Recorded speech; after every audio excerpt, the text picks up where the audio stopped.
Hello साथियों, एक बार फिर से आप सभी का आपके अपने चैनल एस आर जाजोरिया पर स्वागत है। रोजाना बोले जाने वाली इंग्लिश में आज मैं आपको बताऊंगा ता है, ती है, ते है, ता हूं, ती हूं, ते हो। अगर इस तरह के कुछ अक्षर या शब्द हिंदी के वाक्य के अंत में हो तो आप उसकी इंग्लिश कैसे बनाओगे। यदि हमारा सब्जेक्ट जैसे ही, सी, इट या किसी का नाम हो एक व्यक्ति का, तो हम वर्ब यानी कि वर्ब की फर्स्ट फॉर्म के साथ एस या ईएस लगाएंगे। अब देखिए, एस या ईएस लगाने के रूल्स क्या है, इसके लिए आपको अलग से वीडियो दिया हुआ, आप चाहे तो देख सकते हैं, उसका लिंक यहाँ मिल जाएगा। अदरवाइज आप इंग्लिश केवल बोलना ही चाहते हैं तो आपको ये देखने की जरूरत नहीं, आप वैसे ही इसका उपयोग कर लोगे। यदि सब्जेक्ट हमारा आई, वी, यू या दे है या फिर एक से अधिक व्यक्ति है तो हम केवल V1 वर्ब की फर्स्ट फॉर्म का यूज करेंगे। देखिए कैसे, जैसे वह जाता है। अब देखिए, इस तरह के सेंटेंस में केवल आपको दो चीज ध्यान होनी चाहिए, एक तो सब्जेक्ट यानी कौन लगाकर प्रश्न पूछो, और एक क्या यानी क्या काम कर रहा है। तो कौन लगाने से तो आपको सब्जेक्ट यानी उसका कार्य करने करने वाला है उसके बारे में पता चलेगा, और क्या लगाने से मतलब क्या काम करता है यानी वर्ब का पता चलेगा। जैसे वह जाता है, कौन जाता है, वह, और वह को क्या कहेंगे, ही। यदि मेल है तो, फीमेल है तो सी। क्या करता है, जाता है, तो क्या पूछा यानी जाता है, तो ये हो गया गोज। अब इसमें मैंने कहा वह जाता है और ही के साथ, गो के साथ ईएस लगेगा, तो ही गोज, वह जाता है। वह खाती है, तो सी ईट के साथ एस लगता है, सी ईट्स, वह खाती है।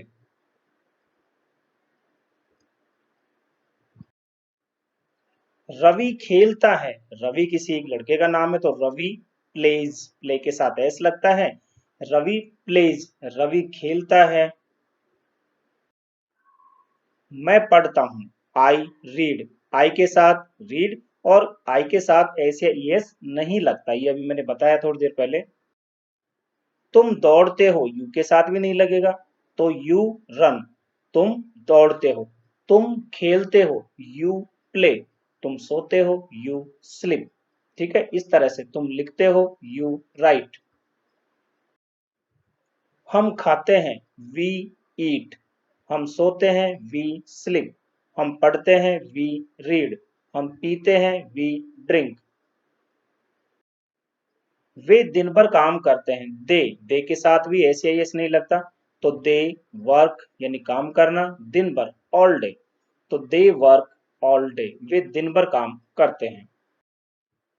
अब यदि मान लो आपको इनका नेगेटिव बनाना हो, यानी कि नकारात्मक वाक्य बनाना हो जिनमें नॉट लगा होता है, या हिंदी में कहे नहीं लगा होता है, जैसे वह नहीं जाता है, वह नहीं खाता है, वह नहीं सोता है, वह नहीं पढ़ता है, तो आपको क्या करना है कि ही, सी, इट, और यदि किसी का नाम है एक व्यक्ति का, तो आपको डज प्लस वर्ब की फर्स्ट फॉर्म यूज करनी है। ठीक है, अब ये वर्ब वाला चैप्टर मैं पहले आपको बता चुका हूँ, आप वो वीडियो देख सकते हैं। और यदि आई, वी, यू, दे है तो आपको डू प्लस वर्ब की फर्स्ट फॉर्म लगानी है। ठीक है, और नॉट लगाना है तो वो हम देखेंगे कैसे लगाते हैं।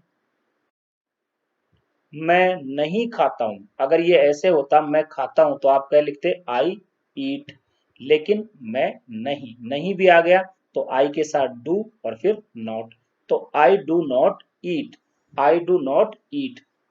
क्लियर। वह नहीं जाता है, अगर वो होता वह जाता है तो आप क्या लिखते, ही गोज। लेकिन ध्यान रखना, इस तरह के नेगेटिव में फिर आप वर्ब में एस या यस नहीं लगाओगे, केवल यहाँ आप डू या डज लगाओगे, तो ही के साथ डज फिर नॉट और गो। वह नहीं जाता है, ही डज नॉट गो, ना, ही डज नॉट गो। वह, अब आप यूं भी लिख सकते हो, वह स्कूल नहीं जाता है, he does not go to school. वह मार्केट नहीं जाता है तो आगे आप मार्केट जोड़ दो। इस तरह विलेज जोड़ दो, जो भी सेंटेंस आप बनाना चाहे बना सकते हैं।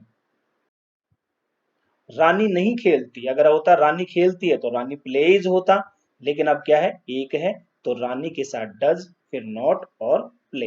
रानी डज नॉट प्ले, रानी नहीं खेलती है, रानी does not play.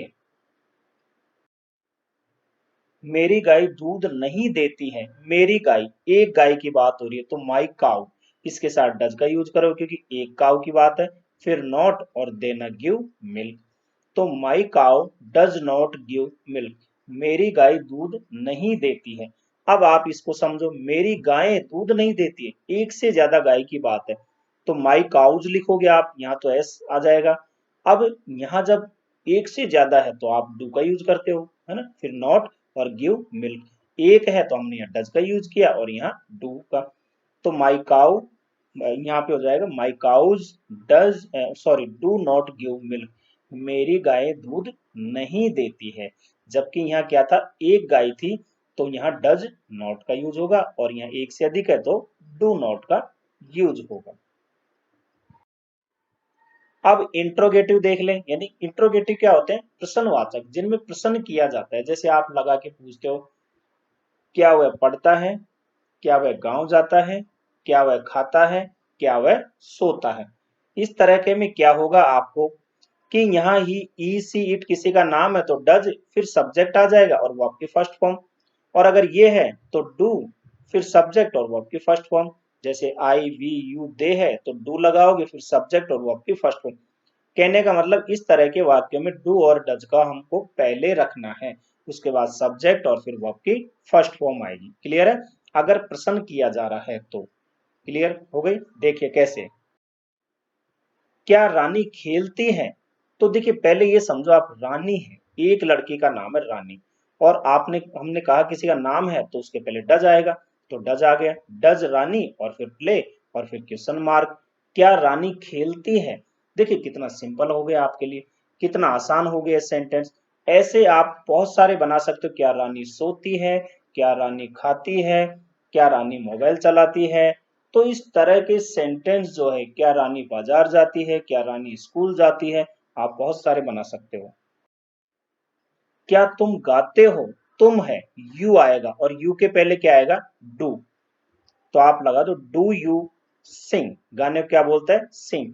Do you sing, क्या तुम गाते हो, या क्या तुम गाना गाते हो, तो आप लिख दो do you sing a song, ये सॉन्ग और लगा दो आगे, तो do you sing a song हो जाएगा। क्या तुम गाते हो, क्या तुम सोते हो, क्या तुम पीते हो। अब यहाँ पे देखिए, वह खेलता है, वह नहीं खेलता है और क्या वह खेलता है, मैंने तीनों ले लिए एक साथ। अब आप खुद बनाइए, चलिए। वह खेलता है तो ही प्लेज हो जाएगा, वह नहीं खेलता ही डज नॉट प्ले हो गया, क्या वह खेलता है तो डज ही प्ले हो जाएगा। ऐसे आप ये ले लो, वे खेलते हैं तो दे हो जाएगा और दे के साथ केवल प्ले आएगा। वे नहीं खेलते हैं, दे डू नॉट प्ले हो जाएगा क्योंकि दे के साथ डू आएगा, और क्या वे खेलते हैं तो डू दे प्ले हो जाएगा। इस तरह से आपने कॉन्सेप्ट समझ लिया होगा। वीडियो आपको पसंद जरूर आया होगा तो इसे लाइक और शेयर जरूर करें, ज्यादा से ज्यादा शेयर करें ताकि गर्मियों को फायदा उठा सके लोग और अंग्रेजी सीख सके, क्योंकि लगभग परीक्षाएं सभी खत्म हो चुकी है। तो आप इसको ज्यादा से ज्यादा शेयर करें ताकि बैठे बैठे आराम से इंग्लिश सीखे। चैनल पे नए हैं तो सब्सक्राइब कर ले। हंसते रहे, मुस्कुराते रहे, देखते रहे आपका अपना चैनल SR जाजोरिया। धन्यवाद।